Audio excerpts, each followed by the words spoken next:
Sweet, it's recording. So, welcome to another episode of the Mesmerise podcast, number 6. And today we have Stephen Blower. Hi, how you doing? Hey there, how you doing, mate? Yeah, not too bad. Yourself? Good, I'm good. You know, still in lockdown, still hot, but I've got cats. I've now Yeah, got cats. It's a big update and change of my life, which is actually surprisingly pleasant. I like having cats a lot more than I thought I would. yeah. I was the same when we had cats. Yeah, it comes as a surprise. They're so chill. Such chill little animals. As long as they know where to sleep, where to take a dump, and where they eat, they're happy. Yeah, yeah. It's like I say, it's really surprising. Okay, so I approached you quite recently. We've actually had quite a bit of discussion before the podcast, which has been actually quite interesting thus far. Yeah, So let's go into deep of it. So you used to be in, well, you got a group called Hamerex, which is currently in hiatus. yeah. For Funnily enough, I went through the messages I sent you before. I thought, I feel like I've interviewed him before. Where's this coming from? So my memory's shot. My memory's absolutely awful. I used to have a podcast called the Rock Talk podcast, and I think while Hamrex was still going, I actually approached you once, and it never sort of took off from there. It's quite possible. My memory's not that good lately, so No, I just happened to see it it's from quite possible. I happened to see it from a previous chat and thought, oh, okay, because there was another band, now a completely different name. The only thing that relates to it is that it begins with an H, and it's like a band from Wales called Helldown. I kept All right. thinking, like, I've interviewed Hamerex before. Where have I seen this before? Where have I seen this name before? I thought, I'm sure I've interviewed them. So a few I think sometime last week I went through the old channel because it's still up. And I thought I'm gonna check this because I feel like I've forgotten a bunch of bands I've interviewed. So I'm going through them. I'm like, oh, it's Helldown, not Hamerex. How the hell did I get this wrong? How did I get it mixed up like that? Yeah, it's the H. It throws everybody. It, it really does. It's I think what it is because I've always seen the artwork of Hamerex going about, Mm, and I think I've just had like, when you get like an almost what was it called? The like a Mandela moment almost. yeah, Like, where you have got the Monopoly guy. It's like he's never had a monocle, but you're sure you had a monocle. yeah. You're you you'd swear on everything that you care about that you definitely had a monocle at some point. The same with this, where it's like, I'm sure it's the same band. But Yeah, moving on from what is potentially the early onsets of dementia in my mid-20s. Um, what? So going from being in a band doing solo stuff, what difference have you found working on in a solo dynamic rather than in a group band dynamic? um, it's it's been quite quicker. Um, you don't always have to have. Well, I talk to myself plenty of times anyway, just to get the ideas set in my head a bit better. But you're not always having discussions and trying to um, get your timetables straight with everyone to when you want to do stuff, and it it just makes things a bit quicker and a bit easier to get together and just go straight on with it. Whereas with a band, you just it's like, should we do it this day? I can't do it this day. I've got to do it another day. It's like I can't do that. It's just getting everything together.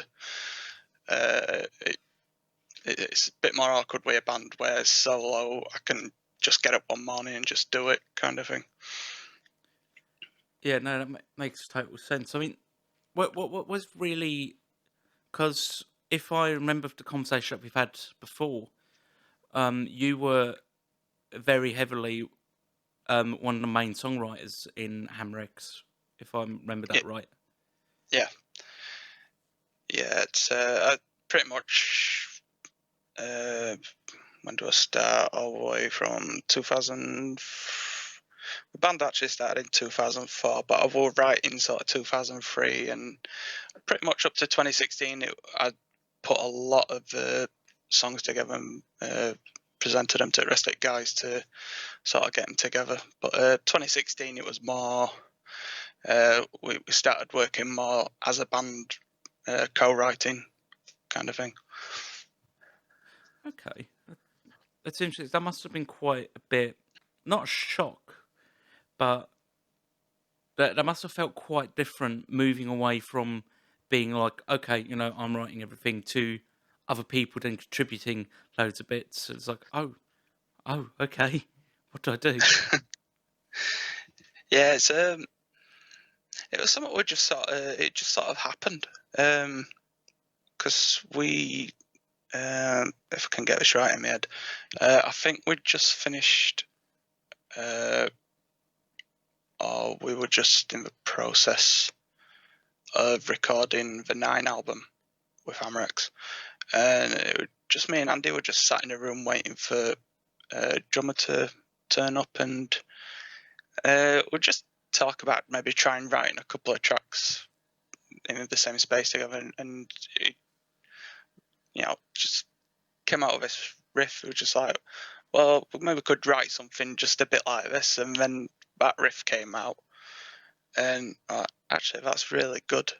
And then we just started jamming together, and we wrote the first 4 minutes of the track that came to be known as Traitor, title track of that Traitor album. So it just kind of grew like that, and it's surprisingly more natural than I expected it to be.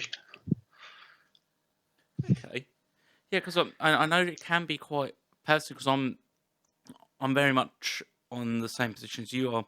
I'm in my band. I'm very much in most situations the main songwriter until quite recently, and I don't know. I feel like a lot of people get the impression that because I feel like some people really struggle with letting other people handle the songs, like just giving a bit Yeah, of responsibility over.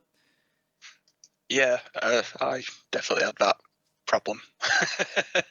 They're all kind of like your babies in a way. I think it's um, when you write something and you're really happy with, really proud of, you don't want anyone to alter it. But I think it was more the early days for me.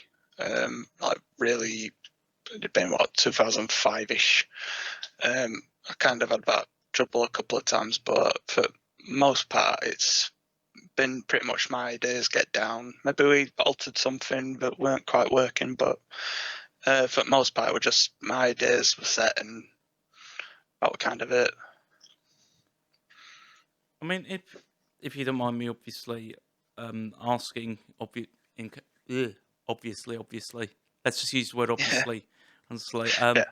But like, is there like as you said, you can be quite protective of a song. Is there anything like? Do you have like an example that you may be able to provide? Like, in what way were you? If I can use, for the lack of better words, being overprotective. Um, I could. I mean, for only minor changes, really. It would for the song Gates of Hades. It would just add in uh, a drum intro to the start rather than it just coming in with a 4 count. Thinking back, it was kind of stupid of me to kind of object to it. And for another song, it was just a key change for the last chorus. And again, thinking back, it's like they sound good with those extra bits. So I don't quite get. Maybe it's just the stupidity of youth as well, thinking I knew it all when I didn't. So yeah, other than that, I can't really think of uh, much else that came to mind. I mean, with like the uh, traitor sessions we did, I kind of we sort of, if I brought an idea forward and we just sort of played around with it, I just kind of kept quiet and just saw how it played out before making any suggestions to sort of go back to what it was before. But yeah. No, I mean, that's the thing, as you said, you've grown quite a bit from then already. Was Mm. I think that there's a certain maturity that you do need to have when being in a band. Within Yeah. reason, I think one of the most important things, I think, I think this is something that goes for any band or anything that's a group activity, and that is communication.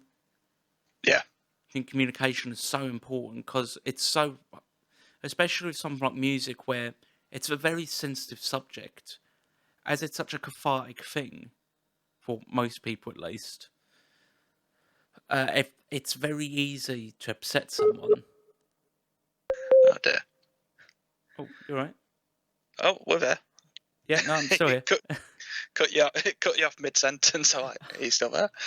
Oh, yeah, I was just saying how it's such a cathartic, like music in itself, it's such a cathartic thing that Mm. it's so easy for someone to get upset. Like, um, from something as simple as saying like, "Oh, I don't like it," to "Oh, it's shit."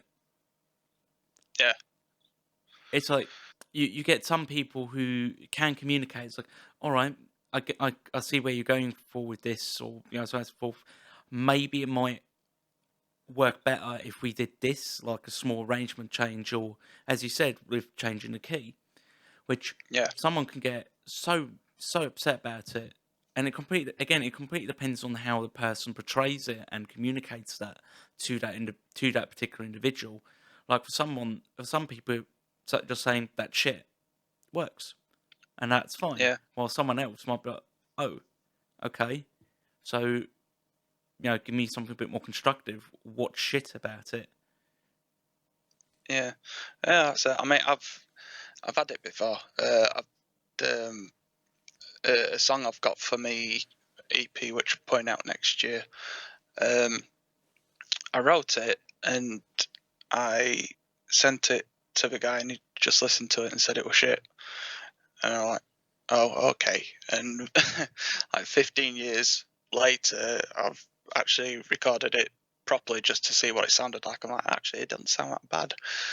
So, uh, yeah, there's a lot of the communication side. I don't think people can really get across too well, or they just don't want to. Maybe they're not really into it in the first place to maybe not want to bother um, communicating, as you say.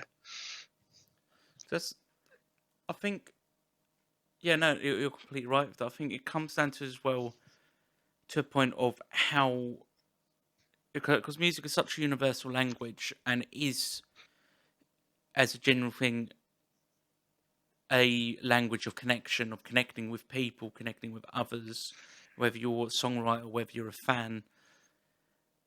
But I think with certain individuals, I think it isolates them, like Mm, almost like an elitism yeah, in some way. Like you get some people like, oh, and you're like, this isn't that kind of music because it's not got this and this, and it's not got all the tropes that I remembered. Therefore, it's not yeah, that. Therefore, they're alienating themselves from the rest, like you do with musicians, where it's like, as you said, like that shit. yeah. I no, go ahead, mate. Yeah, I was just about to say, you do tend to get a lot of that kind of stuff in like comment sections on the media articles. A lot of the old elitism bullshit that tends to be going around. It has been going around for uh, quite a long time. And it's sad, really, because it's something that everyone's meant to be able to enjoy. So Mm, why would you take something away that people enjoy? Like I'm a firm believer of no music is shit. I mean, Mm, if you're, I mean, there is bad music. Of course, there is. There's always an exception to any rule. But like when you get someone who's, I don't know, as a crude example, someone who likes Britney Spears then listens yeah, to someone like In Flames, which to someone like yourself and myself, it's very melodic. It's very this and this. It's quite mild because we're aware of all the other genres, etc. And that person will be like, "That's shit." But then yeah, the other side is like, "Okay, it's not shit though, is it? There's enough people that like it, ergo, it's not shit." yeah, The same as like with eh, Nickelback. Loads of people say, "Oh, they're a shit band." They're one of the biggest rock bands in the world. Li- Statistically, they're not shit. They just can't be. yeah. They're just not to a lot of people's taste, but there's enough of a fan base where they're selling out arenas, kind of thing. So they can't be shit, really. It's like with a lot of bands. I mean, seen. Uh, I mean, I refuse to call bands shit, even if I don't like them. They're just not to my taste. But I've seen bands that have gone on download, and I thought, what the hell's this? But again, they're just um, they've got enough of a fan base, or they've got the connections to get there, and people want to see them. So you know, like you say, they can't be shit because they've got that fan base. I think when the only time it's not really you can even say that kind of act is shit is when you go see, say you go see a big band and then you got an opener that almost nobody's heard of. You see Mm, the opener and the opener is nowhere near the same kind of music as the headliner. That, yeah, but that I think that's more of a booking issue more than anything. So I remember mm, seeing when was this? This was Evanescence when they released their last album back in 2011, I think. Was it before that? Anyway, where they made like this quite rocky album that was less gothy and 2000s. When no, that was before that record. Sorry, I'm getting confused. My brain's all over the place. Um, it was them, the Pretty Reckless, and some like psychedelic. Um, it's like a psychedelic Coldplay. right. I thought this is really like Pretty Reckless worked really well. Mm, They're just a really cool band. Um, Evanescence, not my cup of tea. I went for someone else at the time. yeah, Then you've got the first band. It was just like they're not bad, they're not terrible. It's so out of place, and it's the wrong people to present this kind of band to. yeah. It it's strange. Just some of the bookings that do get made for some gigs, it just doesn't make sense at all. You think they'd be on with something more suitable. Like you'd think they do the research. Like, one that actually really comes to mind is Bring Me the Horizon opening for like I think they were opening for Amon Amarth, Machine Head, and Children of Bodom. Mm, It's like, I mean, as you've heard the name Bring Me the Horizon, most people have, and they're a huge, huge band. yeah, But it's completely the wrong audience. Absolutely. And every person that I've spoken to that went to those gigs has just said, like, they're so bad. I'm like, well, they're not, though, are they? It's just simply you're completely the wrong demographic for this. You're the wrong person for this kind of music, and they shouldn't have been there in the first place. As an opportunity, as a smaller band, getting to open for someone like Machine Head as an example, and Children of Bodom were quite big at the time, I think, if I remember that right. Like that you would just see it as an opportunity, like, oh, that's really great, that's fantastic, I'm going to take that. yeah, You're not going to think, oh, I'm going to get battered. I'm going to get absolutely. yeah. Some crowds can be really cruel. I've seen them. Oh, they really, really can be. But Yeah, I mean that's your job. End of the day, you have to try and win them over. If you've not done it this time, fine. There's always next time. You learn it. You learn how to get the crowd over to you. Yeah, definitely. I mean, it kind of is newsworthy as well. I mean, people are talking about them as well. So, you know, it, like the saying goes, there's what is it? There's no my mind's gone as well. No such thing as bad press, is what I was trying to say. I think 99% of cases that is true. I think there's a Yeah, few very few exceptions, like Ian Watkins, Gary Glitter, sort of yeah. like There's areas. always I those think cases. that's where it's like that's bad press. You are never Yeah, going to find work ever again, and anyone ever yeah. associated with you will also never find work again. And people who've got your band name tattooed on them. Oh, that's bad.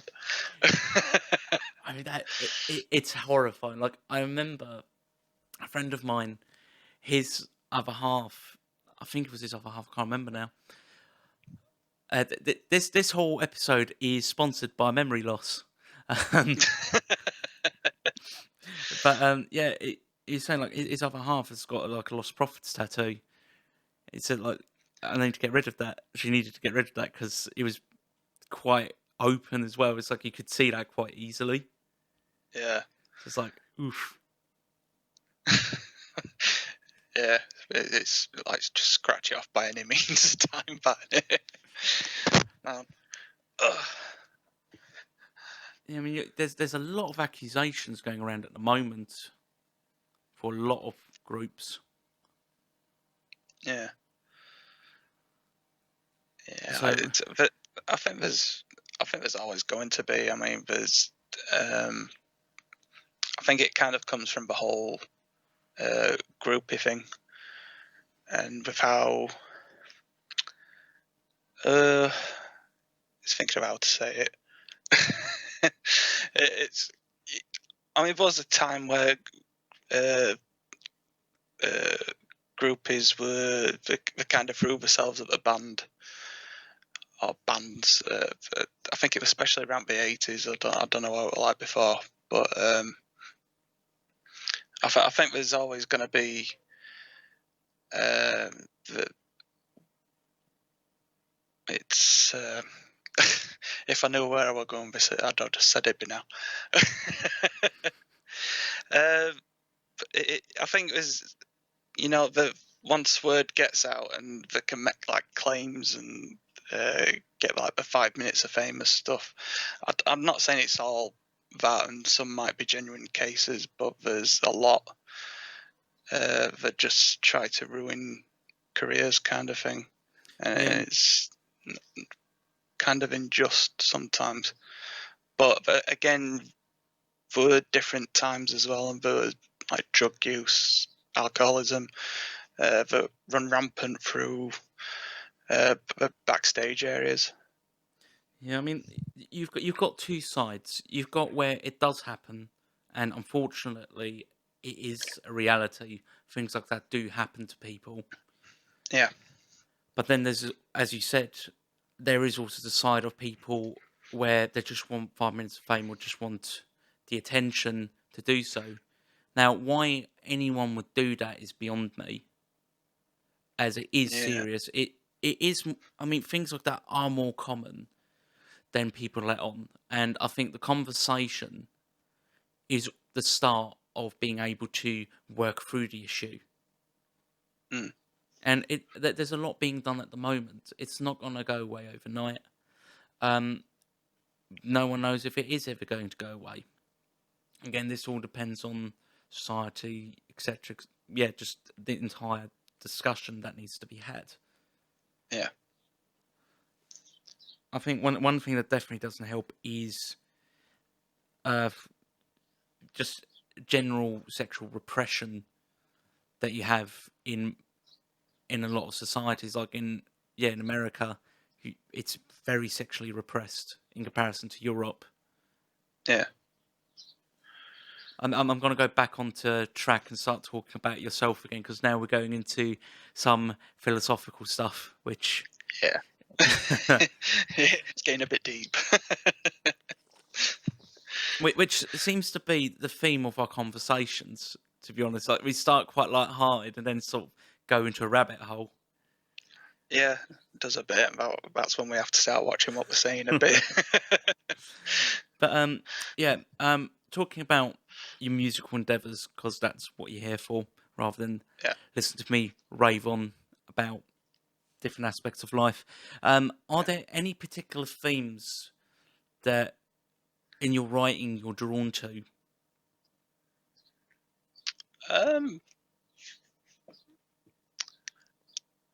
Uh. Good question. Sometimes um, there's the whole, you know, Satan metal kind of thing, especially in the early days. Um, I think um, I think sometimes it's just what I find interesting. If I'm really into something at the time, or I'm quite interested by something at the time, I might write something um, that goes around um, what that at the time. Yeah, you've caught me out with that one. What I do tend to do is more often than not I write the music first, and then it's I think I usually do sit with it a bit, and if I've got something in mind, I'll probably just start singing along to the track, singing just some random rubbish, and then uh, sometimes I have something a bit more personal, and it just comes straight out. But I think the themes kind of vary. If I've got a lot in my mind about one subject at a time, I'll probably throw it more towards that kind of thing. Okay, I mean, as you were saying earlier, there was quite a lot of lyrics about Satan in the Yeah. early days. What was it that drew you to it exactly? Was it just the general, I'm metal, I got to write about Satan, or was there anything in particular that you think drew you to that? Um, I'm not sure really. Thinking about it, I think some things just sort of came from the most unexpected places. I mean, the track "Gates of Hades." Um, I actually got the first. I actually wrote one line of lyrics first, and I actually got it from a game of Trivial Pursuit of all things. Um, yeah, some stuff just comes from really weird sources, and I think there's like the Number of the Beast with Iron Maiden and that kind of thing. It's usually like uh, Satan and nightmares and that kind of thing. The beasts in the night kind of thing. Okay, yeah, no, is it? I didn't mean to put you on the spot with that. So I thought you mentioned that. I thought it's quite. Let's see if we can like scoop something out of that. Yeah, it's it's just weird where some of the ideas come from. I don't think I'm quite prepared for for that one. But that answers my question. Like you take themes after the music, after you've written the music, and then generally about something that is going through your mind at the time. So it's very present Yeah, themes, I guess. yeah, yeah. I'd probably say there's some present themes. Yeah, I mean sometimes I just go with um, the mood of the track as well. Like say if I just singing something, just sing something randomly, something might come from that kind of thing. Okay, so actually following on to that, how do you generally construct a song, especially in your solo project? Um, well, most of the solo stuff. at the moment is stuff I wrote about 10, 12 years ago. But I usually start with a riff, and if I like the riff enough, I'll start building kind of around that, see what I can fit after it, if anything can go before.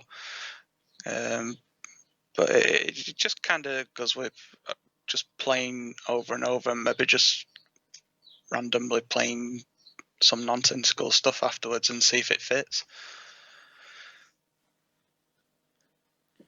No, that makes sense. I mean, yeah, I mean, everyone has a different way of writing. Some people use particular imagery to write. Some people just write lyrics. So, but yeah, no, it's really interesting to hear that you start with a riff generally and then move on to that.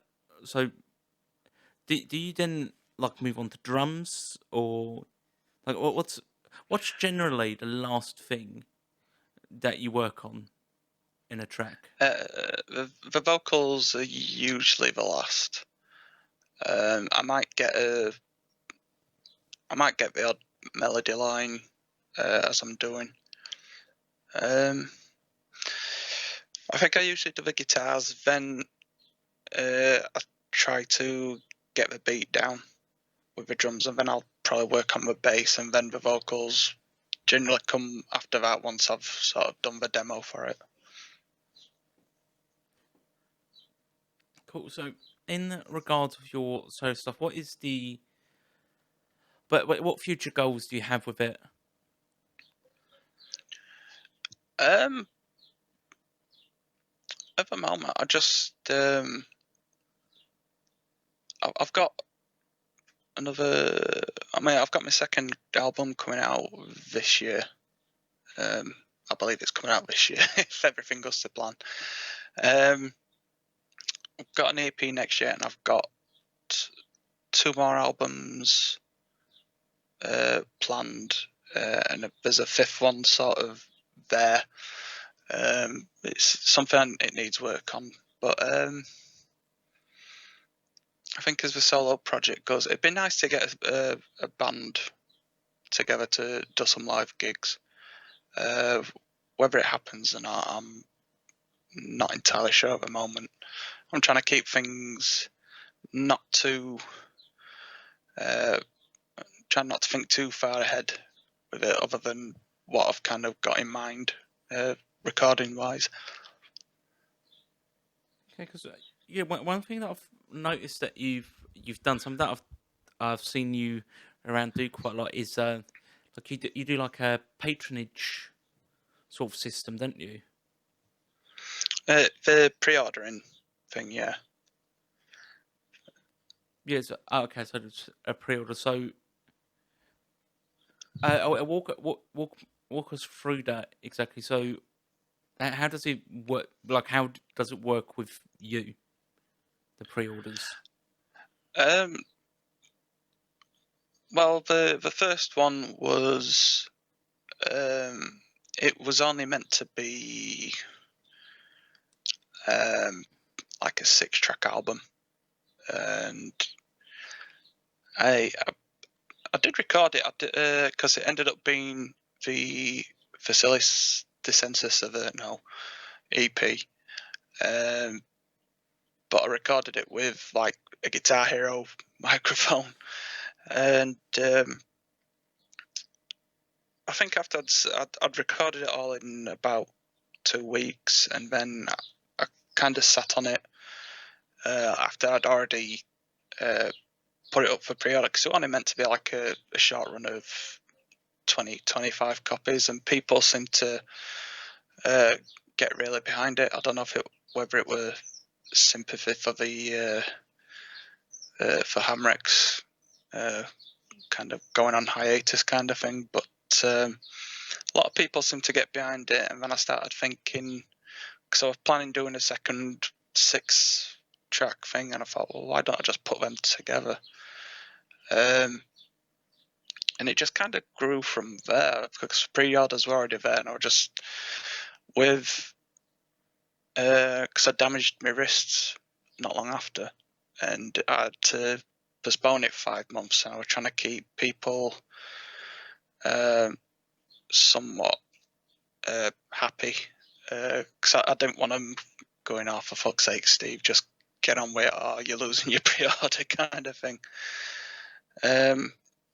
So I just thought, well, if I signed everything for everybody and then get people to feel more a part of it by just getting the names in the booklets, kind of thing, it seemed to go down quite well. But I think a lot of the people were just happy to be quite supportive. And second album, I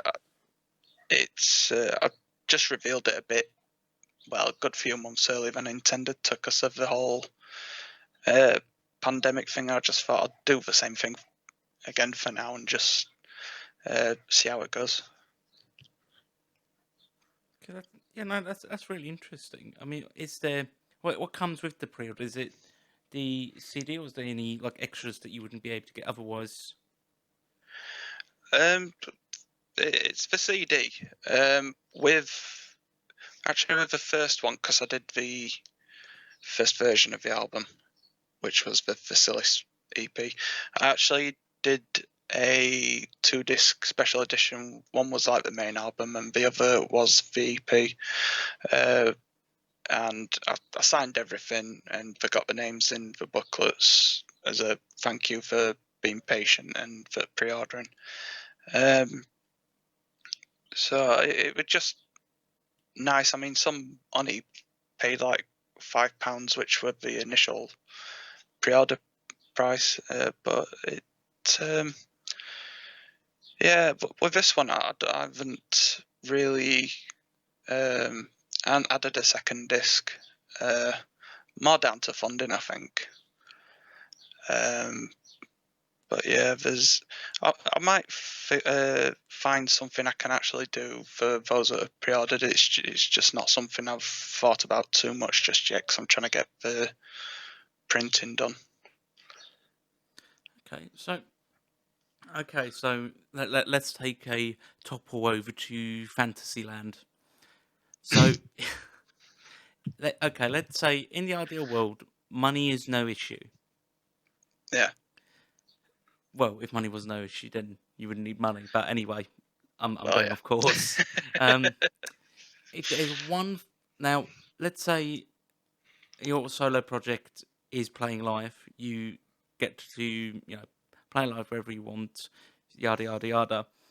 What is like the ultimate thing you could add that you'd want added to your stage show?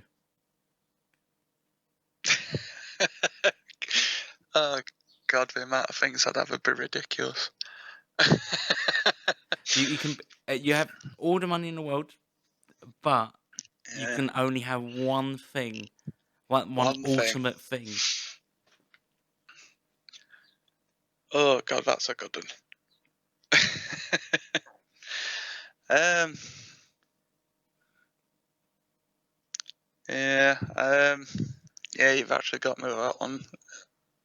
I'm just trying to think what I've got in my artwork that might be pretty cool as a big talking point kind of thing. Because I always think about what I made and do with like the big eddies and the devils and stuff at the other side of the stage. I'm just, yeah, I aren't a clue, but for times I would jokingly talked about, oh God, what were I on about? One about having a big gate and a werewolf kind of thing for the Hamerex stuff. Back when the big stage show idea was one of the big dreams. Yeah, I can't really think of anything.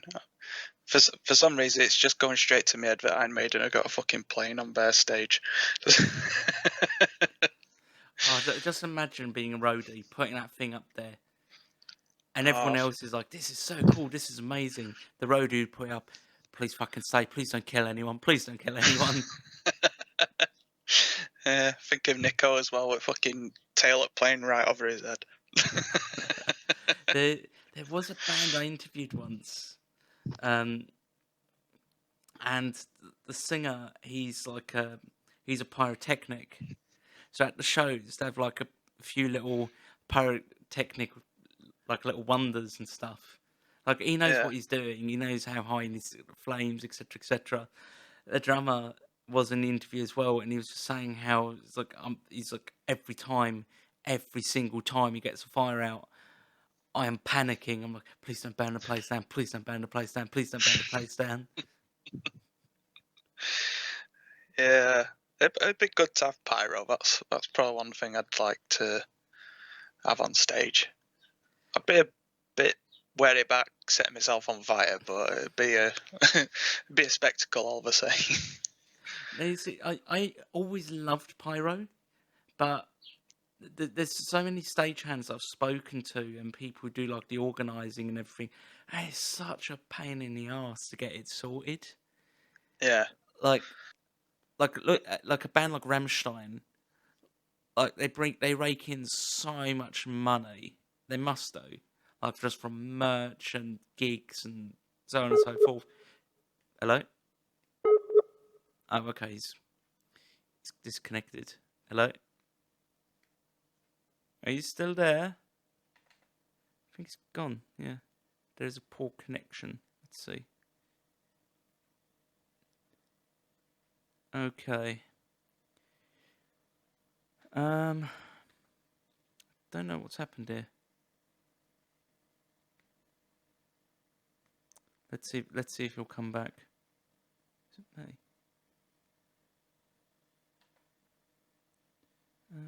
No, my connection's all right, so it shouldn't be me. I don't know what's happened here. This is clearly gonna need to be edited.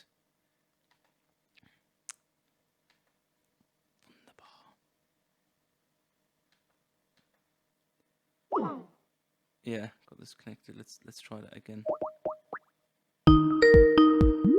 Let's see if I get him. Maybe I don't need to edit. Hello. I'm up. Hello. All right, cool. There's not enough silence for me to have to edit it. I'll just keep the bit where I talk about editing this out, the silence out. I'll just keep that in. Screw it. Yeah. But yeah, I was just saying, like with pyro, like you got bands like Rammstein who have so much pyrotechnics that it's a complete and total logistical nightmare. Where just like someone's going to die, like someone's going to be turned into a roast chicken.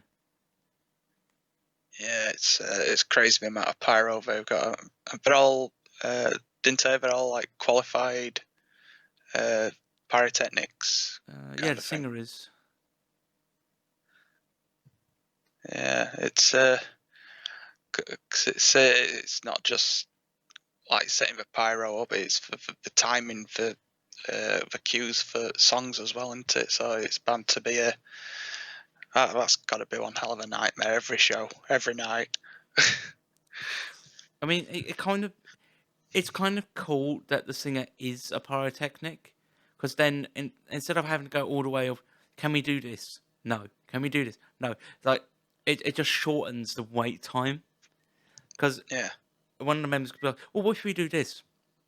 We could, but we need to do that. Okay, can we do this? No, we can't do that. And you can just directly ask him. yeah, makes it a bit easy in that regard, doesn't it? I'm sure it does. I mean, like that's the thing. Like, I'm in like an industrial rock metal band, so doing like the pyro Rammstein thing is very much like top of the list sort of thing. But Yeah, personally, I'm more intrigued of just doing lights. Just doing more with actual like visual lights and stuff. yeah, yeah. I do quite like the sort of more mood lighting for like certain tracks. A lot can be make it that much more atmospheric, I think, and like the addition of like smoke machines as well, just to maybe set the mood that little bit more. Exactly. There's a gig I played sometime last year. Sure, it was last year. Yes, it was last year. And there's a guy. He bless him. He's a lovely, sweet guy. but he just uses the smoke machine a little too much. Oh yeah. I remember we were playing this gig, and we were the heaviest thing by miles, and we're not, sort of heavy. We're just like quite bass heavy. There's a bit of aggro vocals. That's kind of it. It's not the most aggressive thing in the world, but in Yeah. comparison, it was very much like I could have just grabbed a cat by the tail and just beaten it to death on the floor, and that would have had the same effect. But Yeah, poor cat. which I wouldn't, obviously.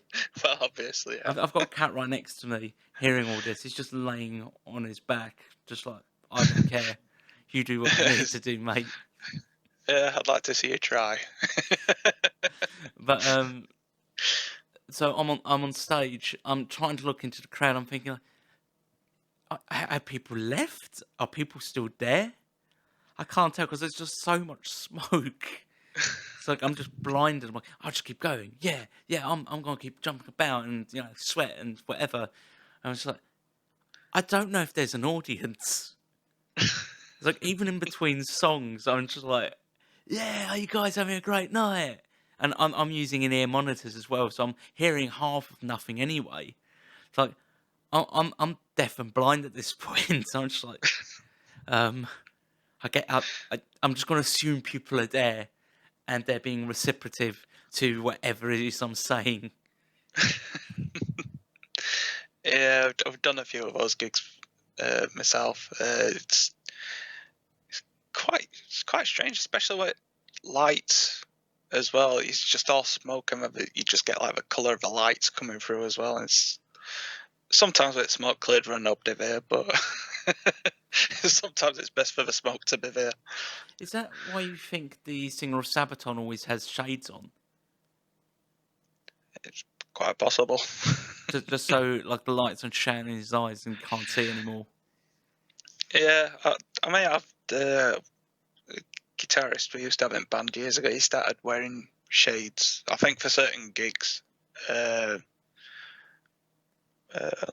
just thinking that I know there were a couple of gigs where the lights were pretty much in your face, and I think he did wear sunglasses for a couple of those. I think it has to be very, very lit for you to wear sunglasses on stage. Yeah, I mean, I'm tall anyway, so I'm always that bit closer to the light. I remember I wore a mask for one gig, and I don't know how the guys from Slipknot do it because I hated it. Yeah, it's bad enough on a normal day, and you've got a mask on. If you just happen to be sat at home wearing a mask, that is. It I don't know how they could do it, to be honest, but they seem to thrive off it. I don't know whether it's just because of that band and they have that sort of. I just can't think of a word I'm looking for. But they just seem to have that sort of gnarliness about it. I think they seem to thrive on it, especially. Go on, Clown. I forgot his proper name. Sean Crane, isn't it? That's it, Sean Crane. Yeah. Yeah, some of the stuff he used to do in the early days, were like throwing up in the masks and stuff. It's like, seriously. I mean, that's the thing. The masks. I'm a massive fan of things like masks. Anything anyone does visually live, I have huge respect for because I know personally how much shit you get for it. Like Yeah. I personally wear like a bit of face paint, sort of like Bowie style sort of stuff. And then I Yeah. found out I look like a wrestler, so that was fun. That was fun to find out because I've never watched wrestling my entire life, and everyone's like, "Oh, you look like the Legion of Doom, the Ultimate Warrior." Yeah. I'm like, "Fuck." And I saw the pictures, and I was like, I hate myself so much. And Yeah. I swear to God, I've never watched wrestling in my life. I just about know about The Undertaker, and that's it. Yeah, That is literally it. So it's like a very bizarre coincidence. yeah. It does happen. There's some just happens to be weird coincidences sometimes. Sometimes you just it can be just like writing a song, or you just do something and it's like someone else has already done it years ago, or they've written a song very similar and you've never even heard of them before. That gets very frustrating. Yeah, I've done it a few times. I've written a few songs. Uh, there's I wrote an instrumental, which is actually going to be on my EP, and it sounds quite similar to Testament Souls of Black, and I'd never even heard of Testament when I wrote it. It's mad. The worst part is when you're really proud of it, and you're like, oh, I can't use it now. I might get sued. Yeah, I think fuck it. I haven't got out anyway, so we're not exactly going to get anything if I take umbrage with it. I think the worst one I ever had was I wrote this little bit which was on, I think it was clean. Yeah, it was like a clean riff. Thought, oh, this sounds really great. This reminds me of Halo. This is great. And so I played it. I played it to someone who goes, oh yeah, this sounds like this Red Hot Chili Peppers song from Californication. I'm like, what? I knew I knew of the record, and I'm sure my dad has Yeah. played it several times when I was a kid. But when I listened to it, I was like, oh fuck, I can't use this. That is exactly that riff. Yeah. I think I've been kind of fortunate that some of the riffs that I have done, they're not exact. I mean, you can hear it, but they're not exact. I mean, there were a track on called Stalker on the Rites of Passage album we did.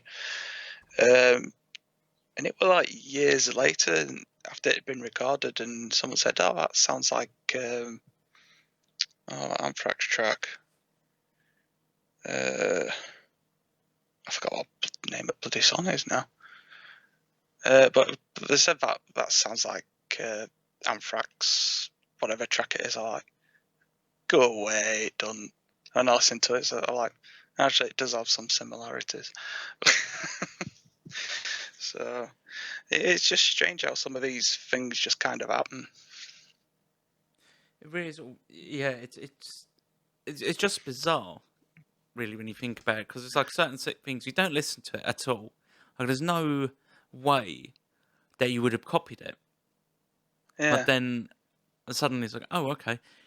Probably because there's like a similar, like yeah, just a similar thing that you guys are drawn to, like yeah, similar artists or so. And then he's like, oh, I'm inspired by this. I'm gonna go write something like that. And it's like, oh, okay, we achieved a similar result, which is scary. yeah, yeah. It is really scary. I mean, there's I think there's something on the Rites of Passage album, and my dad said it sounded like something a band called Rock Goddess. Was it Rock Goddess? I think it was a band called Rock Goddess that were on a tape my dad recorded called Power Hour. And they did like a live gig on it. And then another track Venom did. And I'd apparently done a very similar riff of what they did as well. I was like, oh shit. I mean, have you ever written a riff or a song where you knew it sounded very similar, in a very similar vein to a band or artist that you quite like, but you kept it because it's not quite like it, and you know, and in some ways, like I can pay homage to that by Yeah, doing it in this particular manner because it's not them, but it's still like this is my influence, and I want everyone to see that this is what I'm influenced by. yeah, yeah. I've done that. There's because with the whole Testament Souls of Black thing, because that were unintentional. So I just thought, fuck it, I'll just do something intentional, and it's different enough that it can be heard, but it's not a clear rip-off kind of thing. And that was Edge of Madness, the song's called. And I just like, fuck it, I've already done it, so I'll just do a similar-ish thing, and it's there. So I just stuck with that one. Okay, yeah. No, yeah. Yeah, no, yeah. Okay, talk. How do I speak?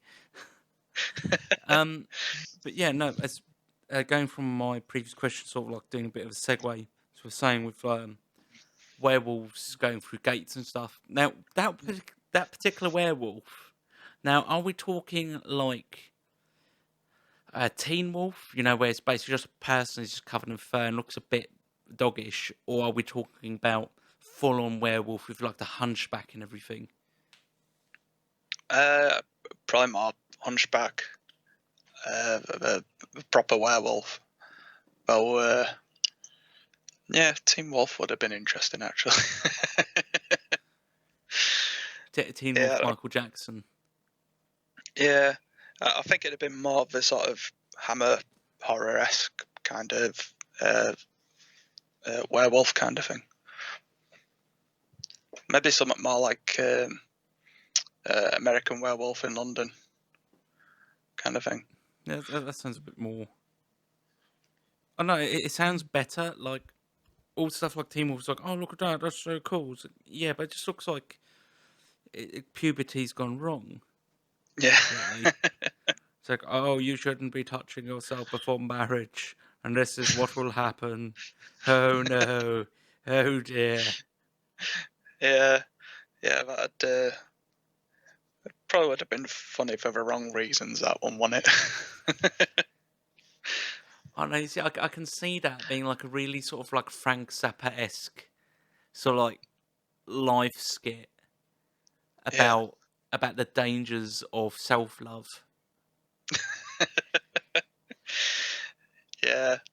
Oh, that'd be fun. I really want to do that. It's yours, man. Take it. Now, besides music, because I think we touched on that a little bit when we talked the other day. There was no touching involved. Social distancing is still in place. We've only talked online, and we are both of a legal age. Yes. I To don't really catch know a what to say solo to artist. that. It was from afar. I'm trying to think of some kind of like a Lionel Richie sort of love song, but I can't think of one in my head. I've just got like you have like an idea of a song in your head, but you can't think of the exact song, so you just take everything that you associate with these kinds of songs, just mush them together in your head. Oh yeah. It's like, does this exist? I don't know. But besides music, what interests? Blur. I do this at least once or twice every episode where I just lose the ability to speak. Besides outside of music, are there any particular things that interest you to do, like during your downtime, or stuff that, like when you're not doing music, you're passionately doing that instead? Yeah, it's usually gaming that I do, console gaming. Other than that, I've started getting into doing some like digital artwork a bit, and enjoy going out for walks, kind of thing. But it's usually just gaming or having some music on. Okay. I quite liked how you specified console gaming.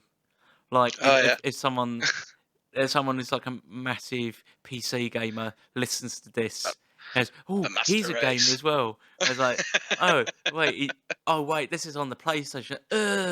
I'm disgusted. It's like just makes himself physically throw up. I have just pure Yeah, disgust. Oh yeah, the master race. Have you ever seen this this video that was released about 4 years ago, I think, and it's just this little animation. It's like you've got these two ships. One of them's got Microsoft, the other one's got Sony, and they're both battling, and they're just both like throwing like things just like backwards compatibility. It's like a full-on exclusives, and then in the background you just hear this guy going ha ha ha ha as it's like this massive tower PC comes along, and it's just like it's Do you remember the old PC Master Race meme that you would see where it's got like yellow skin and like a white like bodysuit and like long white hair? Probably have seen it. Yeah. And it's like that, but he's like really jacked, and he's got this massive cod piece. No, sorry, it's not cod piece. He's just got this massive schlong. You can see it's like proper droopy and everything, and it's just like, oh, look at me and my mitehood. 16 gigs of RAM. Look at these graphics. 60 frames per second. Look, it's so yummy, guys. It's like, not to Sounds like it mention should my be on South huge Park. schlong. And it's like, for fuck's sake. And and they're both, like, Sony and Microsoft are just both like, just ignore him, he'll go away. Yeah. Like, I think, and the skit just ends with, like, another bigger PC coming along. It's like, ha ha, look at you, peasant. 60 frames per 60 frames per second, peasant. Look at me with my 120 frames per second and 4K graphics. It's just like it's one of the best clips I've ever seen, because I think when I first seen it, I just completely kicked off because like this is so accurate. It's just so horrifically accurate and great. I'm gonna have to find that. I'll try and find it for you, and I'll send it to you. I think it's by Flashgits. I think it's oh god, I'm trying to remember his name now.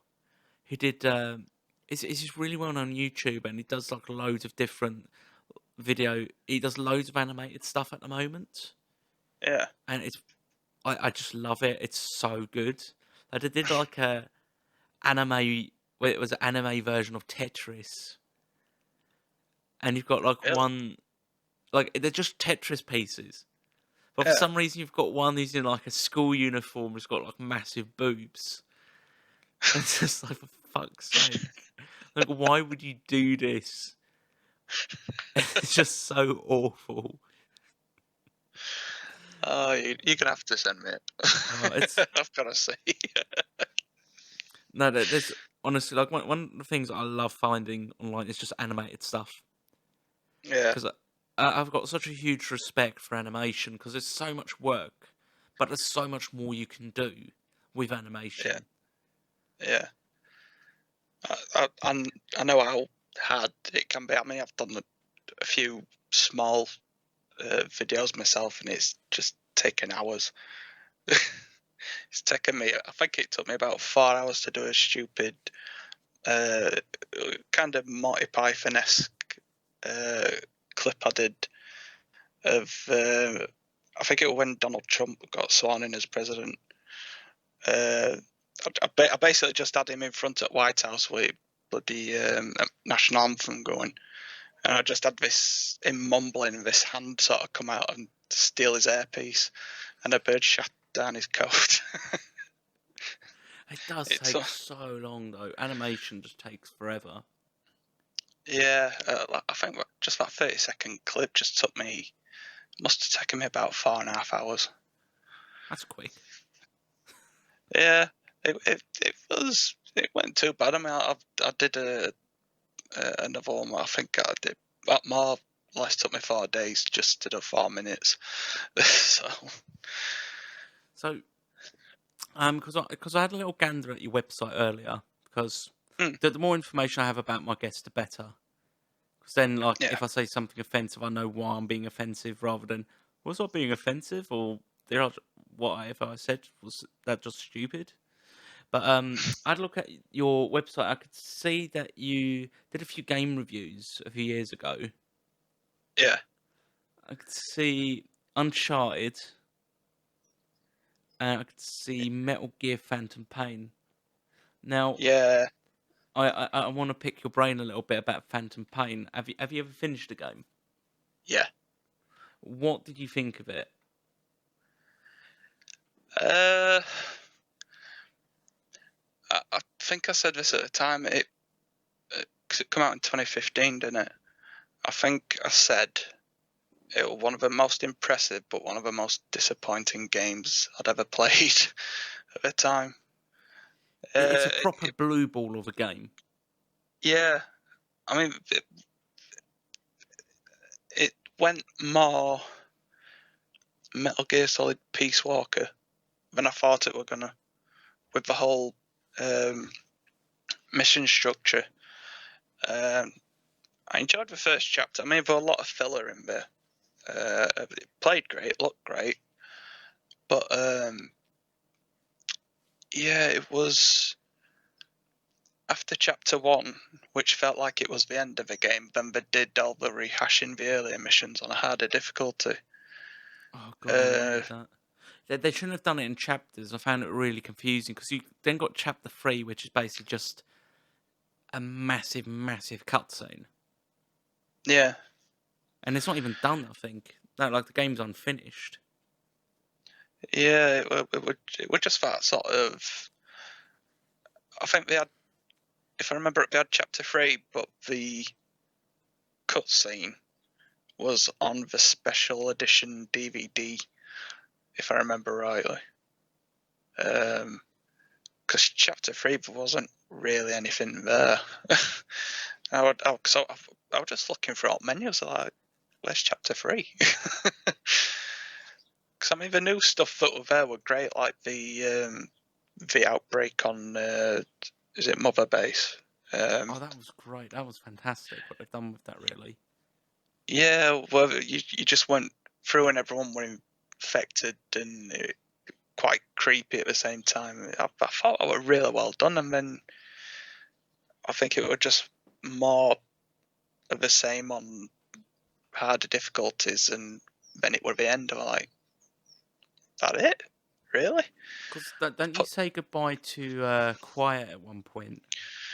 yeah, that was that short. That might have been shortly after, because that one of the last things we did on it, because we had a little cutscene, and then I think Konami had to figure a way to get her back into the game, so he had to do the boss mission again for her for about 7 times. It's like, what the hell?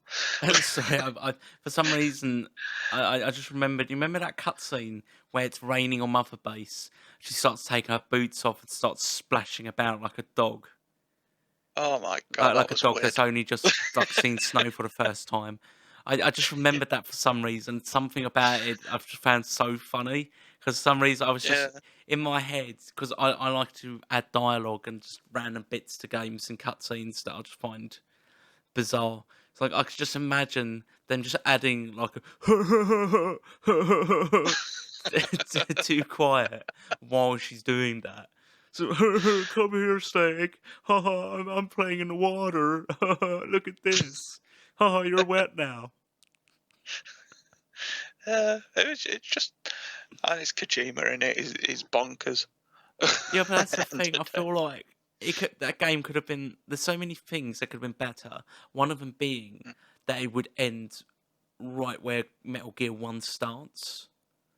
Like I feel yeah, it would have been really cool. And then if they would have then moved on to remaking the first Metal Gear games in the yeah, same I'd way they've done the love that. Metal Gear Five, Phantom Pain. That would have been really really cool. Yeah, I don't know if there's still talks to do that actually. I think they're doing a Metal Gear Solid 6, but I don't know if it's going to be like Metal Gear 1, which I'd love it to be. Like, I didn't. I, I hated the offshoot one they did, which oh, was the Survive, was it? yeah. It Yeah. was just like let's do something that's like The Last of Us, but not The Last of Us, and just put it in Metal Gear and just make it awful all Yeah. round.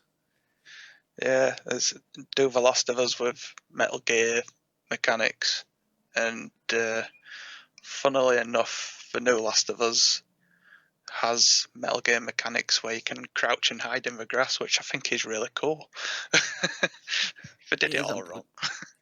Like it's interesting to see because I think um, Konami are selling off a bunch of their IPs. If I remember that Yeah, I've right. heard that. I've heard. Um, I think originally I heard that Sony was possibly going to buy Silent Hill and Metal Gear, but I think with sort of squashed them rumours. But it sounds like Sony's been pushing to reboot the first Silent Hill game, reboot it or remake it. Which would be really cool. I mean, that's where these games started anyway, so it would make sense. I don't Yeah. know why Konami is even a game company nowadays because they don't really release anything. Because I think No, they there's only reduced Pro Evolution Soccer in there. they've only got that, and they put most of they removed most of their IPs or most of their game development to put money into pachinko machines, which is like just get rid of your IPs, sell them off. You're probably gonna get more money. Oh, okay. Oh, Oh, yeah, there we go. yeah, we're back. Yeah, yeah. We were just talking about pachinko machines and how it's like Yeah, they might as well pachinko just machines. sell their IPs and just move Yeah, on to that. If you want to keep yeah, Pro Evolution Soccer, go ahead. I'm not interested. I'm the wrong kind of person to sell yeah, that to, so you're not getting money from me. yeah. I might get a football game once in every 10 years, but that's about it. But I think they really outraged a lot of people when they did the uh, Metal Gear Solid 3 pachinko machine, where we had the cutscenes with the really high end graphics of like, what? Why can't we have this in proper game? Come on. I've not heard about that at all. Yeah, I think they'd actually released an official clip on YouTube somewhere, and it actually had the. I don't know if they'd sort of got David Hayter to revoice Snake for it, but it were a lot of key scenes from Snake Eat, and it, they had the clip, and then at the end, it was for a bloody pachinko machine. It was like, oh, for God's sake, come on. He must have gotten paid quite well to do it then. Yeah, it's. I mean, that were another thing with Phantom Pain was that they didn't have David Hayter to come back. I I think like the guy they got. He did a good job, but yeah, Kiefer Sutherland were good, but he's not Snake. no. It But kind of worked in its own way. I think I didn't mind it too much. yeah, I think what a lot of people have said since is if spoiler alert, the real big boss was voiced by David Hayter, while Venom Snake was voiced by Kiefer. I think that probably would have worked better. It kind of would have ruined the twist at the end, but I think it'd have made a bit more sense. Yeah, but then that's the other thing. Like, I think it would have been even more confusing to characters that have already met him, like Mm. like Ocelot. It's like, oh, you don't sound like you've got like stage 5 throat cancer anymore. Congratulations.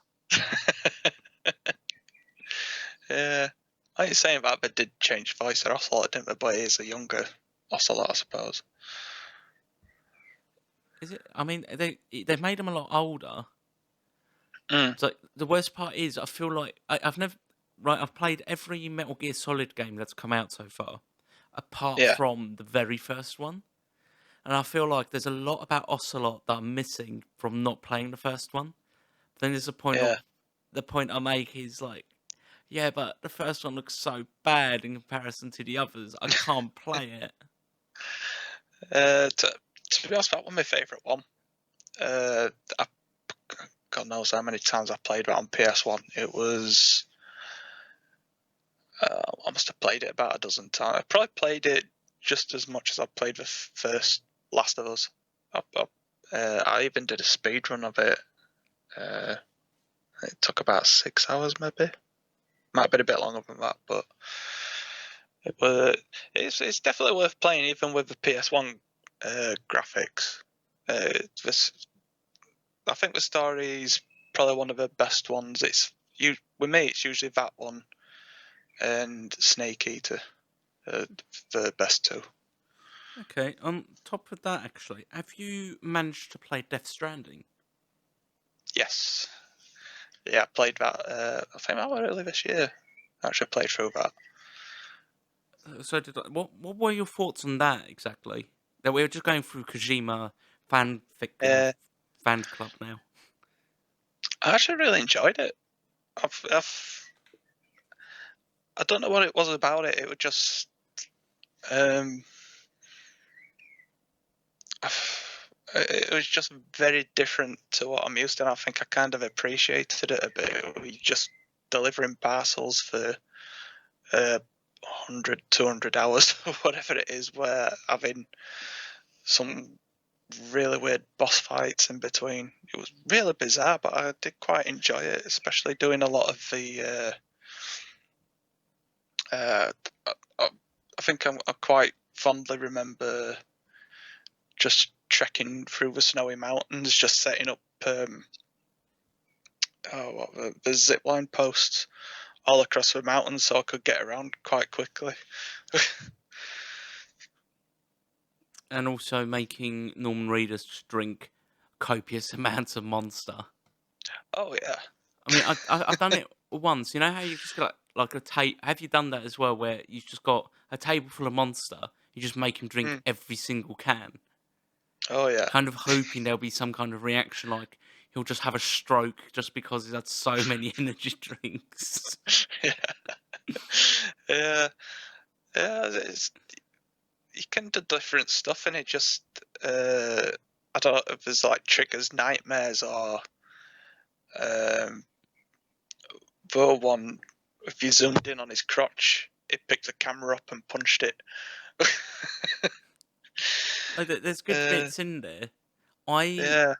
I think my favourite part was they had a there Conan O'Brien as a character, like a side Oh mission yeah. character. He would give you like the Yeah. otter hat, Oh yeah. Yeah. and Yeah. I was playing with my other half when we first moved into the place, and all the Conan O'Brien jokes, she was losing it. She just couldn't stop laughing because there's such awful puns. And I was like, Yeah. oh my god, I'm just sitting here like this is painful. Her, she's just like, this is the best thing ever. I love this. Keep doing missions for this guy. Go on. Yeah. I think I think it was just the first couple of missions you saw him, and he sort of disappeared. It was that other woman that seemed to take over after that. But the cosplayer, Yeah, I think I it's his think her name was. wife. Yeah. It's personally with Death Stranding. I love the concept. I found there's not really enough explanation for anything, Mm, and certain cutscenes are so long, especially the end yeah. cutscene. So I remember I thought, oh, I'm close to the end. I'll finish this. Great, I'm done. I've got work tomorrow, but that's fine. We started that bit at like 9 o'clock in the evening, Mm, and didn't finish until 1 o'clock at night, in the morning. Because I'm like, yeah. this cutscene will not go, and we're just like, we want to finish it, but we're so tired. I think I actually finished it at 1 in the morning. I probably started that bit at 9 as well. It was it was really strange. I don't know why he puts those movie length cutscenes right at the end. It was like Metal Gear Solid 4 did an hour. You had to go to make sure you had a toilet break before you finished the game. Yeah, that's the thing. I found that was at least more obvious. With uh, the worst part is most of those 3 hours is just credits. Yeah, Like, I remember that part where you're just on the beach, and yeah, spoiler but alert: never like ending. anything Yeah, we're talking about games, there will be spoilers. So you have been warned. I mean, we've probably ruined Metal Gear 5 for someone, but who cares? You've had enough time to play that. But Been 5 years. there's this bit where you're just having to run back to the water, and you're doing that for literally just half an hour. There's like Yeah, literally that nothing else just you can do. It's like this is awful. I hate it. yeah, I found that really bizarre. I was just sort of sat there just wondering when she kept coming up and talking. I was just sort of looking around, and then when she disappeared, more uh, credits rolled, and I just sort of run around to see where I could get to, and it just kicked me back to the centre of the beach. I'm like, Like oh, I that's interesting. I really wanted Mads Mikkelsen to be more of an actual villain. Yeah, I think I was a bit disappointed actually. I thought it was going to be a yeah. I think I was hoping it was going to be a bit more of that sort of villain that would bug you a bit more throughout the game. But I think we're only about probably about three boss battles with him, Yeah, because you and I don't think. do World War I, World War II, and then you do Vietnam, which I think is the last one you do with him anyway. Yeah, What? and then he has a bit near the end, doesn't Yeah, where he's like, again, spoiler alert. Again, we said that already, so you know, he? Yeah, if you don't know already, that's your own fault. Where it's just like, oh, you look after your BB. Oh, you're the BB. Oh, wow, what? You're the baby? Oh my god! Oh, I did not see that coming. Oh my god! Like, I really wanted him to be more involved throughout the story and be a bit more like an actual, like, someone who's perceived as a villain, and then it just Mm, turns out he's like an anti-hero, which is yeah, kind of what happened, but on a much smaller, less impressive scale. Norman yeah. Reedus, I can kind of take and leave because I Mm, don't really, I don't know, anything I ever watch him in is the same. I don't really think he's much of an actor. I just think he's yeah, just the same guy. Like, you can just have him drink moonshine and, like, beat dogs, and it'll just be the yeah, same guy. It's just Norman Reedus. yeah. I've only seen him in Walking Dead, and I don't think I got past season 5 of that. I've stopped So ages ago.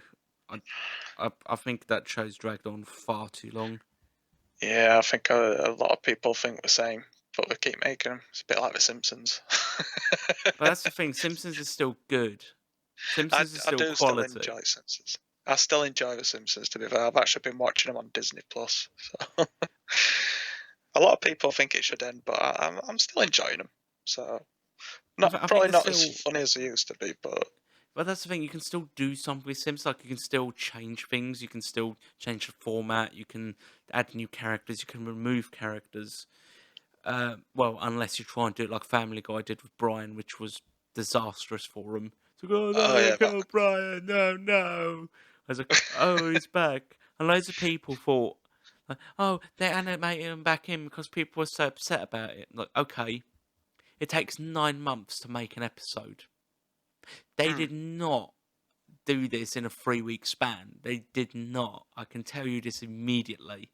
South Park yeah, does it in a week. Like, yeah. you've They seen South push it. Park. Oh yeah, they push the limit. I mean, they basically get the show out on air like an hour after they've finished animating it. Sometimes, so I've heard them talking about anyway. It's so clever though Ridiculous, the way right? they do it. Yeah, that I think the only. I mean, South Park has always been good. I think the only season that sort of dipped was 20. That dipped a bit in quality, but it was still entertaining enough. What one was that? I'm trying to remember now. I think that was with uh, the berries. They Oh no, introduced the the member berries. berries were great. I love the The member member berries. berry, I yeah, remember. and yeah, because I think they tried doing a story of an entire season rather than having No, that was a the one with story per Trump. I episode. remember now because, like, Yeah, Mr. Garrison with Garrison Trump. was. Yeah, Oh no, it was fantastic. There were so many good things about it. yeah. It's probably one I have to watch again because I did get all the uh, box sets in the like 1 to 5 6 to 10. I'd have to watch it again because I've started watching 21 on Netflix. I only got halfway through because we were watching it while we were on holiday. And we just never got back to it, but we enjoyed it then. Like, that's the thing. I think the fact that they are able to animate in such a short amount of time is just a fact of how relevant it is. Yeah.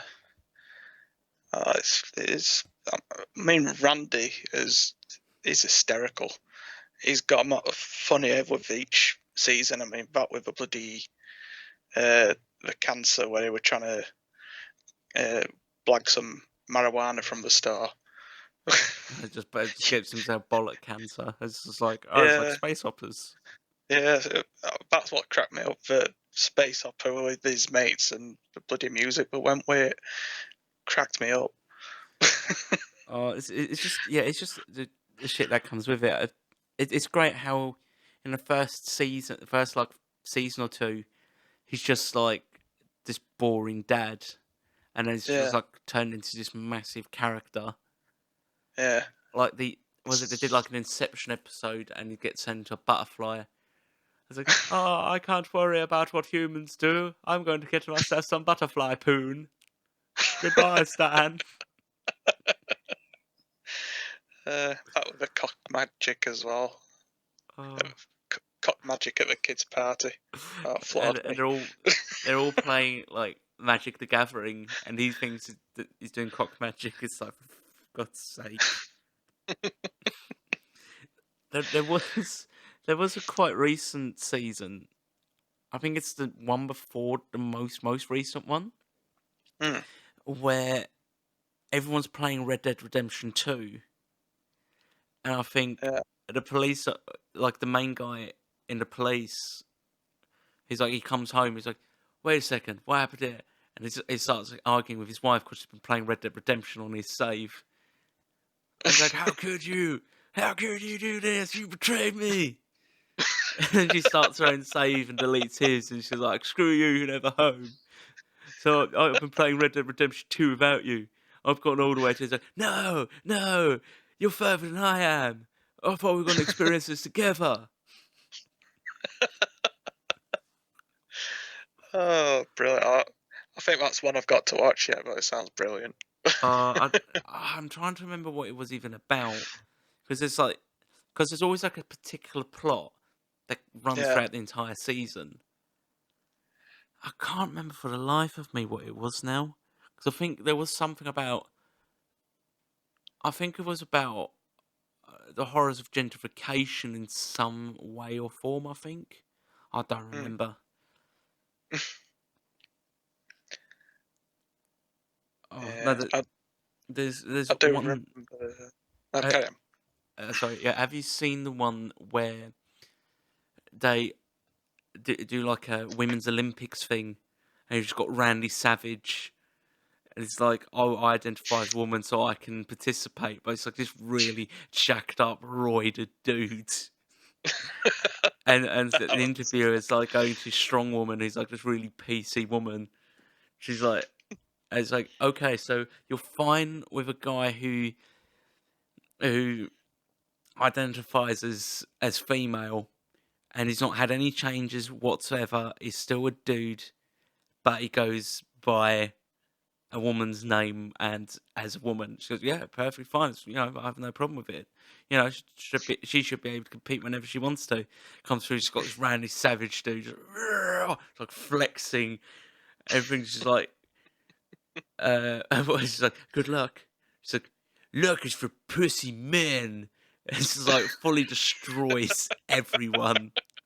And they got so much shit for that episode because there was a guy who was it was I think it was about this guy who identified as a woman for like a volleyball league, and he's like Mm. twice the height and twice the size of all the women there.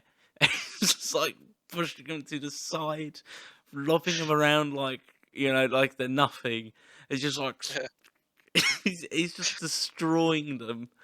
So that created an entire discussion of like, should we allow trans men to compete in women's like events simply due to the fact, because muscle mass and so on and so forth.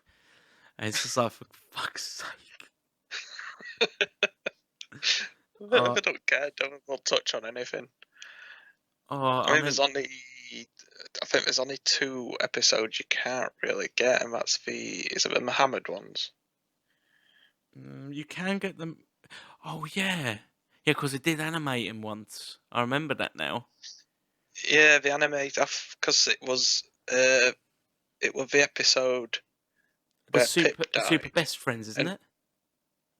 it's super best friend. Where you've got I like know, Jesus, Seaman, uh, and and Mega Streisand came back, didn't she? she And I did think for like Pip this big died. anniversary episode, didn't they? Yeah, I think it was them 2 that got banned, or they actually had death threats about it. Are you sure? Because I've seen the Mega Streisand one a few times. I think the ones that they got a lot of trouble for was the Muhammad one.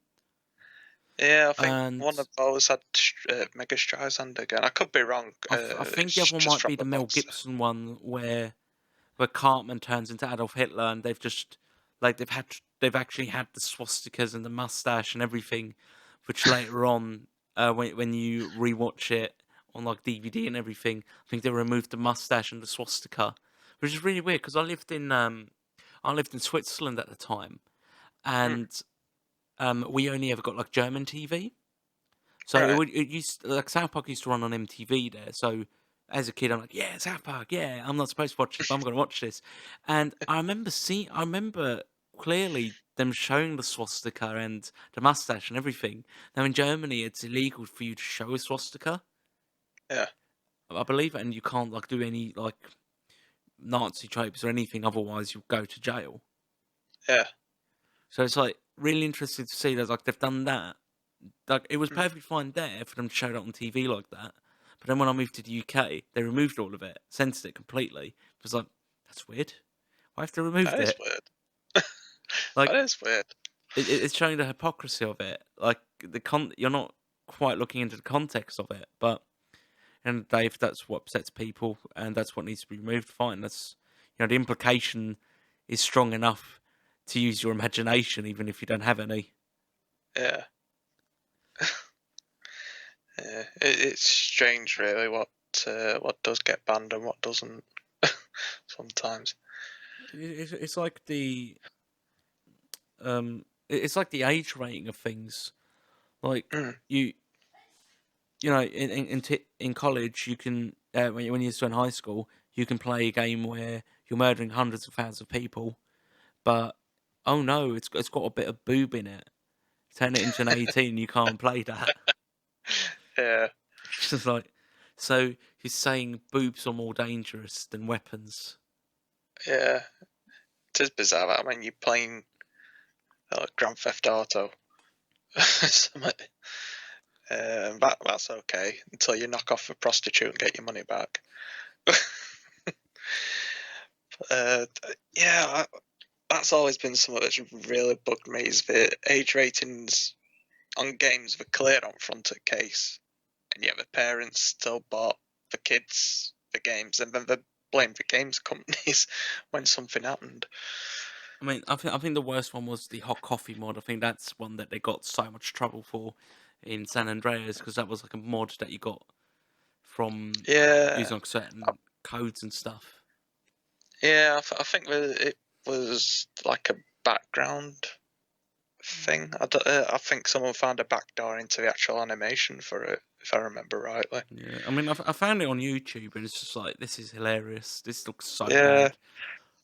yeah, that's it. Especially with graphics back then. It's like, really? I was like, everyone That's, looks a bit shifty anyway, so yeah, it's like hi guys. yeah. I think one of the worst ones was Manhunt. Yeah, Uh, Manhunt 2, I think, wasn't it? I think that one got a yeah, lot of shit. but, yeah, that got banned, and they had to re-edit the game and re-release it. I think a lot of that come from the when that kid had first game and he used a machete on his mate or something. It God, was that's been something some years purely now. ridiculous to begin Yeah, with. So that's the thing. There's always going to be people that will blame media for mm. their own transgressions. I mean, look at music with the whole what was it called? The parental advisory sticker. Oh yeah. Because I mean, you know how that came to be, don't you? Probably did. I mean, if you refresh my memory. Yeah, that's cool. So it was Al Gore's now ex-wife because he was like I don't think he was vice president at the time. I think it was before he was vice president. And Mm, her daughter bought the soundtrack to Purple Rain by Prince, which had right, a song about, I think some of the lyrics was something about masturbation. So, right. oh no, that is horrible. This is disgusting. Blah blah blah. So her and a bunch of bored housewives, Washington housewives, of course, like, oh yeah, our husbands are all in a position of power. We need to get rid of this filthy, filthy music, as that's going to destroy our youth. So, three guys that were very much against the whole thing were Frank Zappa, Dee Snider from Twisted Sister, and John Yeah, Denver. yeah. No, Prince was nowhere to be seen. It's Which strange, isn't it? of course, he wasn't anywhere to be seen. But it's like, oh, Well, we need to ban music like that. They've been able to talk it down, so just put a sticker on it then. Because I think, I think the strongest statement actually came from John Denver, which yeah, was because it's John Denver. He's a country singer, so household name. No one would expect him to say anything radical. He says, look, this is the same as the Nazi book burnings.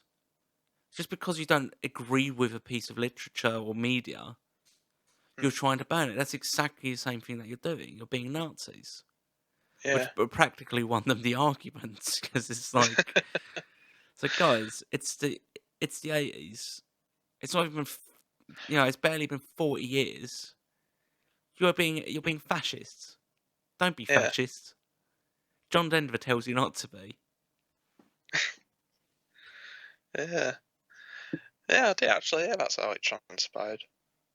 Yeah, it's like it's just a sticker. It's like Yes. it doesn't mean anything. It doesn't do anything. It's like parental advisory required. It's like cool. Yeah, Doesn't mean anything. yeah. It's I got a think few that's swear a lot. words in it.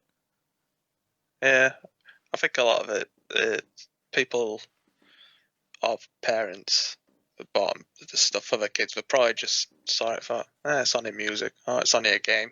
Yeah, have it. It's just so many Stop. parents that aren't willing to sit down and contextualize things. Mm, yeah, I mean, when I was a kid, I was playing. Well, yeah, I was playing Grand Theft Auto, listening to heavy metal, and I turned out relatively okay. Same here. I mean, I'm not driving around getting hookers in my car and then killing them afterwards just to get my money back. Oh yeah, yeah. It's 'cause that um, I don't know if you remember is it PlayStation World magazine that used to be out. 'Cause they had like a comment section on forums, like the latest whatevers, um, or latest discussions. I think one of them was about. I think it was actually about like the video game violence and people imitating stuff from video games, and uh, I said something like, "Oh, it's not like you go into Tesco's with a gun to shoot bloody super mutants from Fallout," and it actually got published in the bloody magazine. That, that comment, which was really crazy. I mean, of course, there are some people that it does throw them off the handle. They do take it too seriously, but they're Mm, people with predetermined mental health issues anyway, to yeah, which you're going to be able to identify that.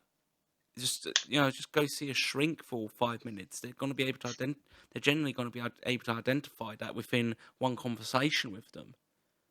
yeah, Yeah, I mean, there'd be a lot of underlying issues, like mental issues. There's probably stuff for doing that people might not be aware of. That sort of leads up to stuff like what they did. I mean, the whole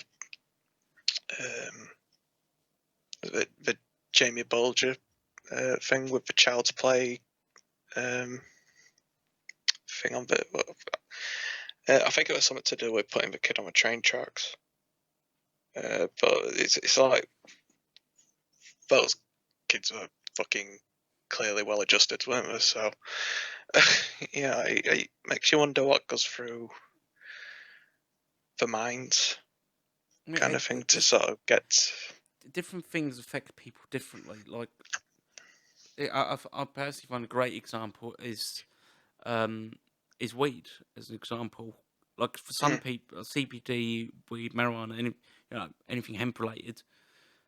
mm, For a lot of people, it's a great substance to remove anxiety yeah, and any sort of anything that's neurological, such as like seizures and epilepsy, is fantastic for people like that. But then you mm, get some people who it makes them really anxious or it makes them very ill because they don't react yeah, particularly well to it.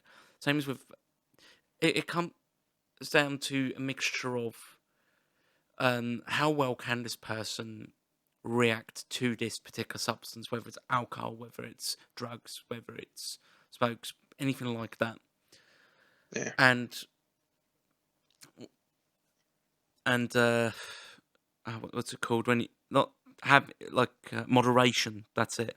yeah, Doing things in moderation, like alcohol. It's nice to have it. It's nice having a little bit of it. But if you're having too yeah, much of it, some people become very aggressive. Some people have completely different reactions. Some people mm. can drink constantly and they're fine. Others can drink a little bit and they tend to, asshole number one. Yeah. I can't drink like I used to. I know that much. But yeah, I mean, you do get violent drunks, you do get happy drunks as well. I mean, it was. I mean, like weed can make people like really paranoid and anxious, like you say. It's uh, uh, and I don't know what else it does, kind of thing. It depends on the person. I mean, like Yeah. personally, I recently bought hemp rum, which has CBD in it, Mm, and I mix it with Coke. I basically just turn it into like rum and Coke. Have a bit of it. From that, it chills me right the fuck out. It chills me out so much. I love it. It's yeah. fantastic because I'm quite high strung. I find it very difficult to just relax. Yeah. However, the side effect for me with it is I'm not someone who's a very confident speaker. I stutter a lot and I'm very aware when I do it, and It I and sounds just ah a like lot. me. And but back in school in Switzerland, they really tell you off for it because you actually do have to do public speaking.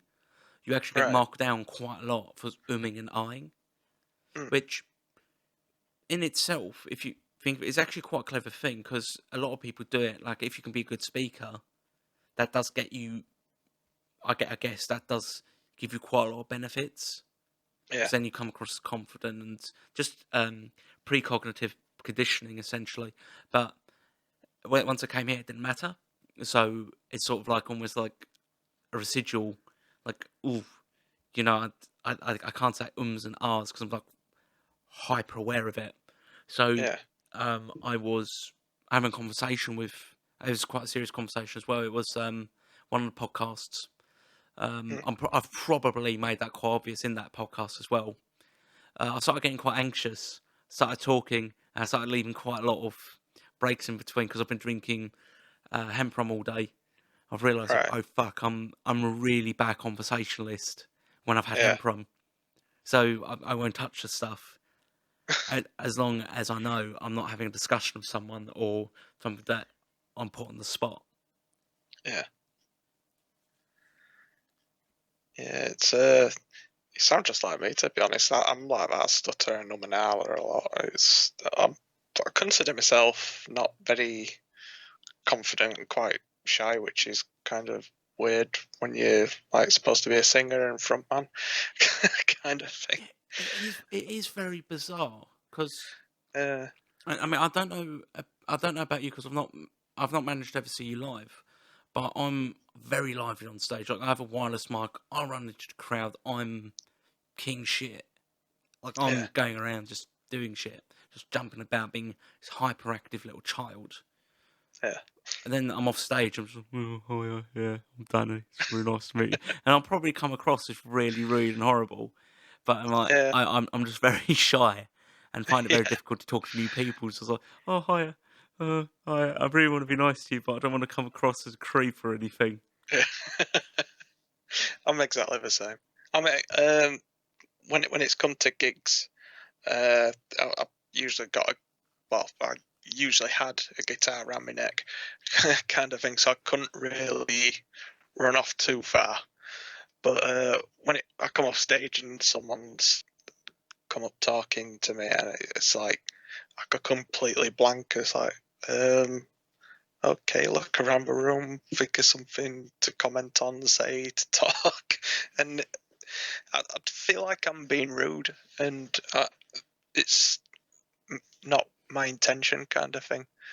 It, It's like when I met Steve Harris when he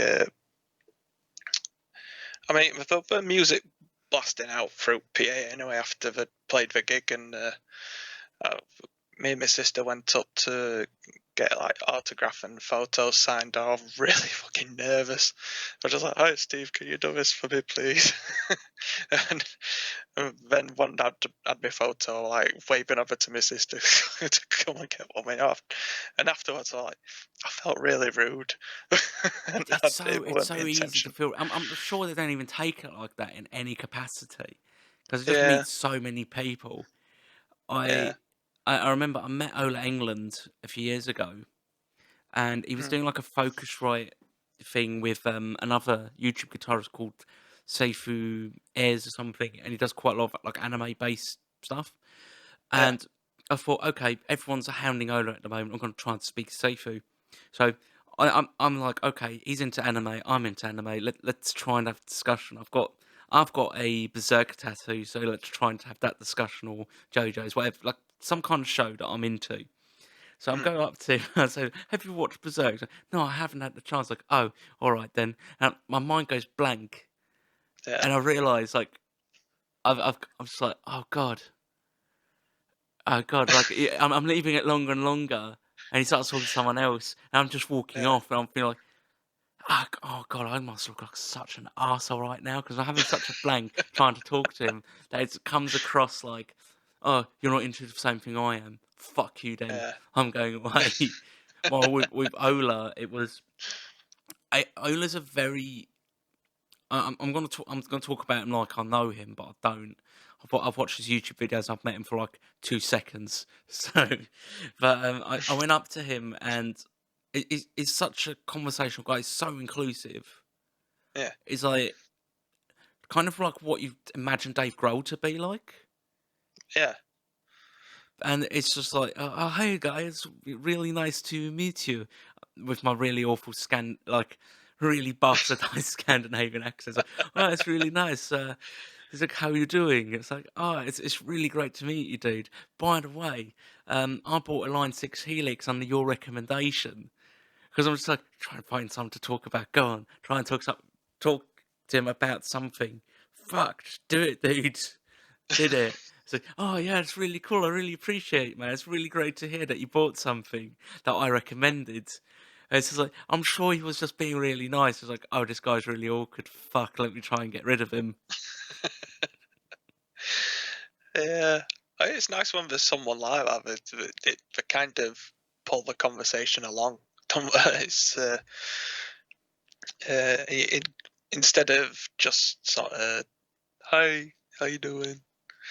and Yeah. someone asks you something, you answer, and then you just sort of like finger tapping the bar, like, what the fucking else can I say? It's bad because, Yeah, like as you said yourself, you get people walk up to you, and sometimes you just completely lose what to say, yeah, and it's like you're not trying to be rude. You're trying to continue a conversation with this person, but then you're mm, overthinking it, and then they walk yeah, off because they're like, "Shit." The same as like when, because I'm usually the guy that stands by the merch booth. Someone comes yeah, along, and I'm always like that person of shop that nobody likes. It's like, yeah. "Ah, hello there. Are you going to buy something, or are you just here to browse?" It's just basically, it's like, "Oh yeah, hi, yeah, we've got this running and this, yeah, yeah." I'm trying to include them, but it's coming across like, "Buy shit or Yeah. fuck off." Yeah. Hey, another thing I'm not very good at is stage banter as well. Oh, I've I'm awful at it. I'm so bad at it because it's so yeah, inclusive. It's just like the one thing that like nobody in the audience will get except for me and maybe five people. yeah. uh, yeah, I had what would it have been? It's probably about 3 years ago now, and actually, it might be two. Well, either way, the guy that organised the gig said because one of our fans had died like the year before, or the few months before anyway. He said you had to say something for her, and I like. I don't really know what to say, but I'll give it a go. And it come to a gig.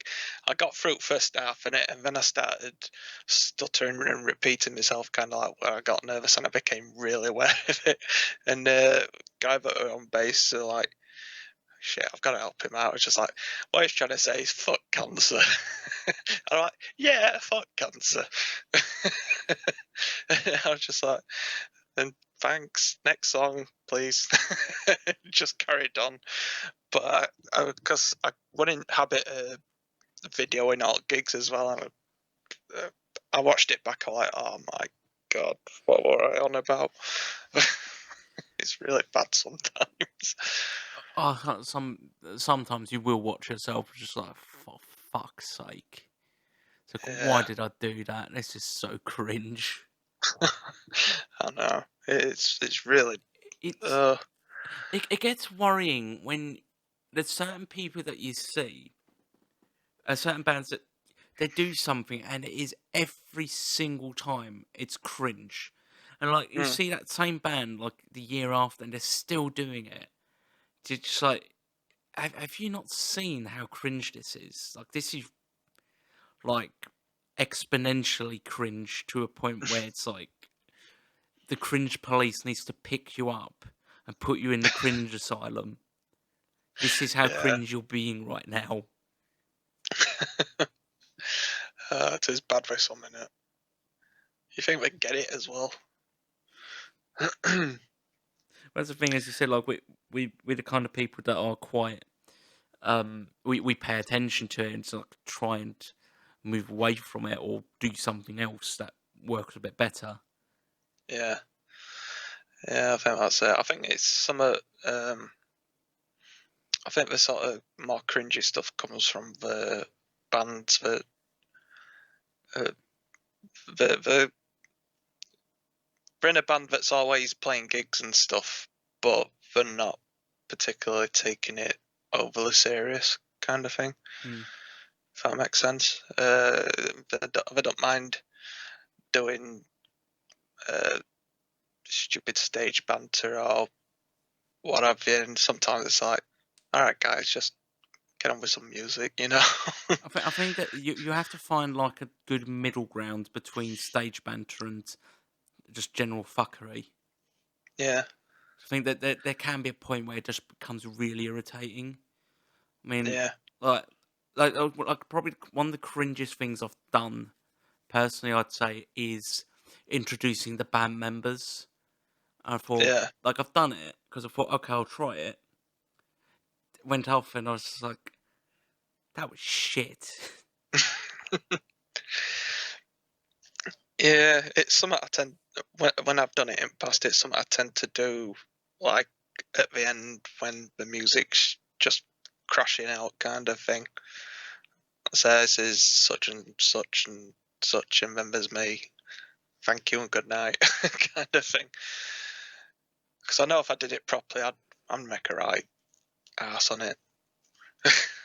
It's I think that there's one that I just remembered that I don't think you'd ever be able to top, which is at the end we did, like, as you said, like, the crash thing. Mm.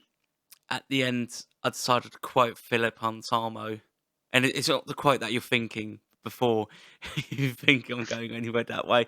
I said, just like Philip H. Anselmo once said, I'm going to go and make an awesome salad. Because I tried to do humour at one point, and I sort of realised, like, I'm not actually that funny, so I better stop doing that. Yeah, I think the only thing I've come close to doing is the end a gig. I weren't even on vocals at that time. I was just like shouting, "I've got blisters on my fingers!" down mic. I was kind of dead to do it, but I felt like a right tit after doing it. I was like, why the fuck did I just do it? Watching too much Jim Carrey. I love that. Stuff like that is fantastic, and for some people, it really makes their night as well, though. Yeah. Like, sometimes you'll do something, you think it's so garbage and shit, and then someone else will come up to you and goes, "Oh, that's really cool. That's so awesome." I think one thing that I got a lot of shit for once, and I've only done this once, Mm. is before the last song, I downed like 5 Jaeger bombs in one go. Right. And just went for it. Like, Jaeger bombs don't affect me at all. I can just drink them all day, every day, like it's nothing. Yeah. And like, loads of people were really impressed by it. I thought, this is so dumb, because afterwards I had such a fucking headache. My head was about to explode because it was like head banging. I was like proper fucking going for it. And then, like, afterwards, my head for like 4 hours straight was just like doo doo doo doo doo doo doo doo. Like, I'm not doing this again. I'm never doing this again. Yeah. Head banging in Jaeger. that's a new way to get hangover. It's like instant. I don't recommend it. No, probably not. Oh, I don't know. But yeah. So I've just realised we've almost gone Yeah, to 2 hours at this stage. yeah. Is It's there? just, I think we should try and start wrapping up. Really. Um, yeah. is there anything that you wanted to add to the end of the conversation at all? Anything that you want to say to people listening? I've said so much already. um, I can't even remember what I've said. We've been on about how much. Uh, yeah. I mean, I think the obvious thing would be, um, to anyone that's excuse me, to anyone that's already listened to my music, whether it's Hamerex or my solo stuff. Thank you. I hope you've enjoyed it.